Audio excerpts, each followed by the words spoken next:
So I'm super pumped to explore what I'm about to share with you because it radically changed my life. So if you can imagine, I'm just a small kid from the town of Pueblo, Colorado. Has anybody ever been through Pueblo? It's a pretty quick drive through, right? You're not missing much.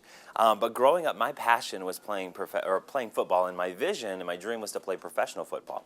So I know you're kind of looking at me, you're like, come on, dude, you're like 5'8", right?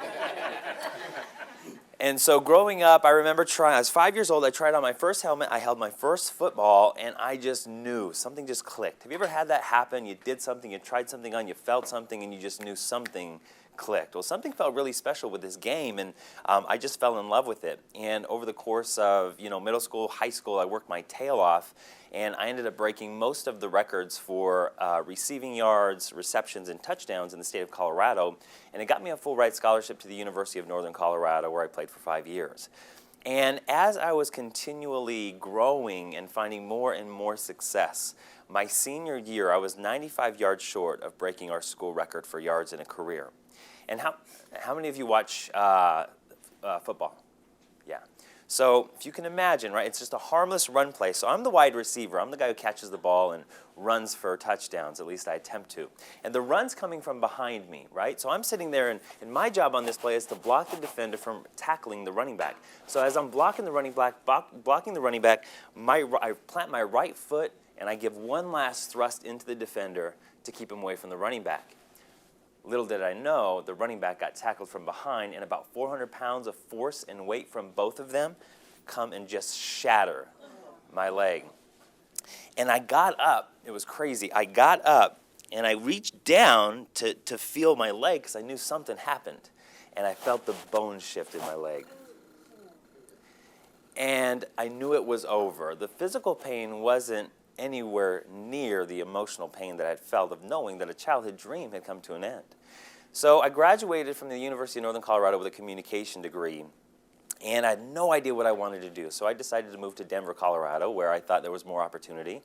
Ended up getting a sales job with a communications company and a technology company doing technology sales.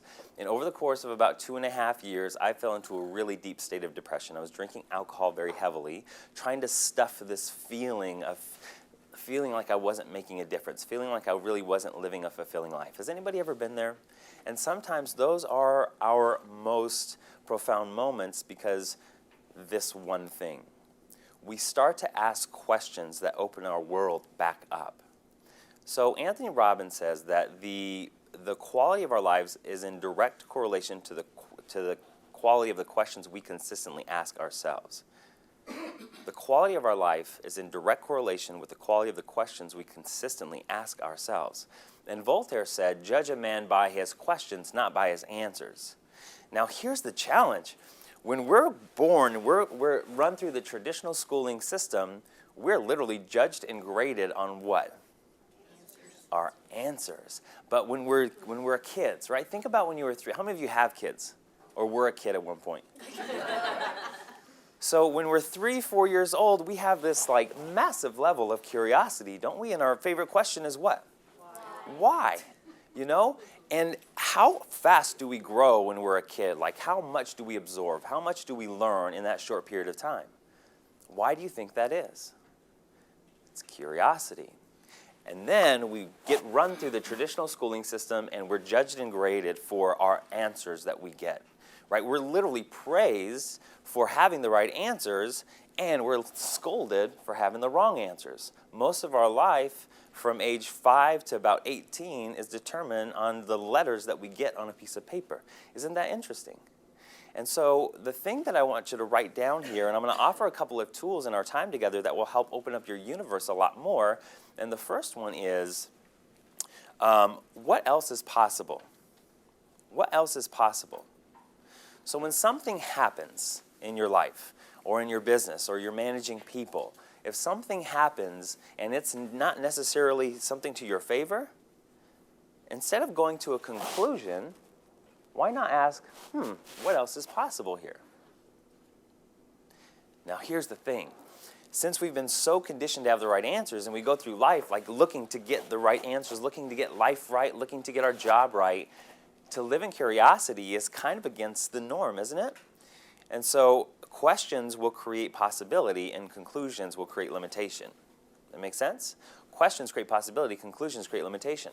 There's a story of a Buddhist man. He's sitting there with his young protege, and as they're sitting there for lunch, they're having this conversation, and the Buddhist man gets up and he starts pouring tea into the cup, and he keeps pouring, and the young protege is like kind of looking at the book because the cup is starting to overfill, right? And the cup is overfilling, and starts overflowing and starts splashing, hot tea on him. And he's like, "Stop, Buddha, stop! I'm done. What's, the cup is full.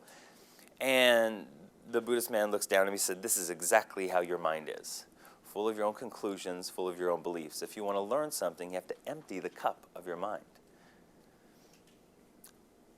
And so think about it this way.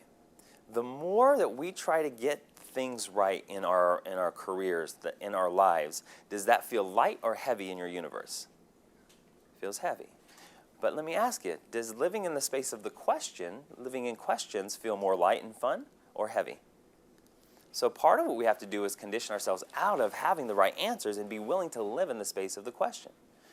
So there's back in the day, they used to use guillotines to decapitate people, right? It was back in the day. I don't think they do this anymore anywhere, but way back in the day. So if you can imagine, there's this big guillotine, there's this executioner with the axe that cuts the rope, and the guillotine comes down and chops off the head. Well, in line, there's an attorney, a doctor, and an engineer waiting in line to have their day come to an end. So the attorney's there, and they lock him in, and he says, "Do you want blindfold on or blindfold off?" He says, "Blindfold off," and he kind of arrogantly wants to see everybody, right? So he's sitting there with the guillotine there, and the executioner swings the axe, cuts the rope, the guillotine comes down, and 1 inch away from cutting his head off. And the attorney's smart. He's done his homework. He said, "You know what? I read the rule book, chapter 2, paragraph 1. It says if there's a malfunction in the guillotine, that the accused gets to run free." And so, the executioner looks at the book. He says, "God, you're right. You got to go. Off you go." So off goes the attorney. Next up is a doctor. The doctor says, same thing, blindfold off, right? Head up. So they lock him in the guillotine like this. Executioner swings the axe, cuts the rope. Guillotine comes down and, again, 1 inch away from cutting his head off. And the doctor says, "Well, rules are rules. You got to let me go too." So off goes the doctor. Engineer comes up and he says, same thing, blindfold off, head up. How many of you are engineers in here? No? Okay, cool. Locks him in the guillotine, right? Blindfold off, head up, and all of a sudden, he's sitting there and he's looking over and he sees something, and the executioner's in his backswing, and he goes, "Wait. I think I see the problem." So sometimes having the answers get us killed. So questions are the most powerful thing that changed my life, because after 2.5 years of being in the corporate world, I got to a point where I was really depressed. I wasn't happy with my life. I wasn't happy in the job or the career I was in, and I was near suicidal. I was at that point where I was like, you know what, this isn't fun for me. Like, if this is what life's about, I don't really want to be here anymore. And I got to that point where I was just like, laying in the fetal position on my bed, crying my eyes out, but I started asking some really important questions. Why am I here? What's my purpose in this life? What difference am I here to make? And then a couple days later, from those questions, I found myself in the Denver Public Library reading a book called Unlimited Power by Anthony Robbins. Anybody ever read that book? Changed my life. Basically said that if we're willing to have a vision, then we can manage our thoughts, our emotions, our actions in direction of that vision. We can create anything we want. That concept never hit my mind before that moment, but when it did, there's a truth that rang. You know when you hear truth, it just rings inside of you? And it rang true. And from that point on, I decided that I was going to live my life from a place of curiosity, that I was going to start asking questions. And as a result of it, that was 8 years ago. Now I get to travel the country and sometimes even bigger parts of the world and train and facilitate change with people. And it's all because I was willing to ask some really important questions. So what questions can you begin asking that will open up your world in a whole new way? Cool. Thank you.